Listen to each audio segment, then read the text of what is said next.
Toro do Mubiaceta, do Canto Porto. Este toro pertenece a la raza Girolando, es un toro 3/4. La madre de este toro es TPCR JFIV y el padre es de su 14222, que no viet.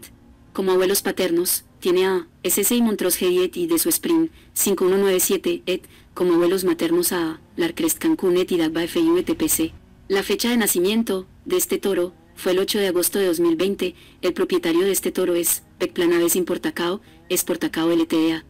Este toro participa en la prueba de progenie de Embrapa, transmite a su descendencia beta-caseína 2A2, está incluido en la batería de ABC. Los resultados de la prueba de progenie se darán a conocer el año 2029.